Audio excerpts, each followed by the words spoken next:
پنجاب کے ضلع مظفر گڑھ کی تحصیل علی پور کے علاقے سلطانپور میں الحمدللہ اسلامی بہنوں کو قرآن پاک کی تعلیم دینے کے لیے دعوت اسلامی کے تحت مدرسۃ المدینہ کا افتتاح کیا گیا۔ یہ جگہ علی پور کی دورانی برادری کے اسلامی بھائیوں نے دعوت اسلامی کو وقف کی تھی، جس پر مدرسۃ المدینہ قائم کیا گیا ہے۔ افتتاح کے موقع پر علی پور کی مختلف شخصیات، مختلف شعبہ جات سے وابستہ اسلامی بھائیوں، مقامی اسلامی بھائیوں اور دعوت اسلامی کے ذمہ داران نے شرکت کی۔ رکن شورا حاجی یافور رضا اتاری نے اجتماع میں سنتوں بھرا بیان فرمایا۔ اس موقع پر رکن شورا نے اسلامی بھائیوں کو مسجد و دیگر دینی درسگاہ بنانے اور اس میں اپنا حصہ ملانے کی ترغیب بھی دلائی۔ آج جو عاشقان رسول جمع ہوئے ہیں، میرا مشورہ ہے کہ ہاتھوں ہاتھ کو نیت ہو جائے کہ جی اللہ کا گھر 2 کنال کا میں بنا دوں، میں اپنی امی کے سارے ثواب کے لیے بنا دوں، میں اپنے ابو کے سارے ثواب کے لیے بنا دوں۔ دیکھو جنہوں نے مسجد بنائی، جنہوں نے بنائی، اللہ ان کو اجر دے، جنت میں گھر دے۔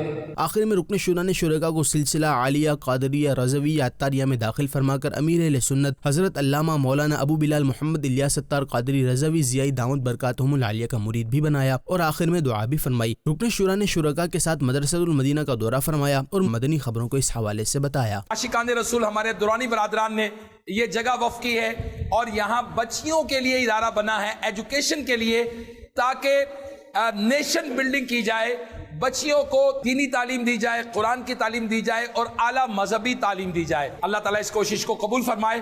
دعوت اسلامی دینی ادارے قائم کر رہی ہے، اب آئیے دعوت اسلامی کا ساتھ دیجیے۔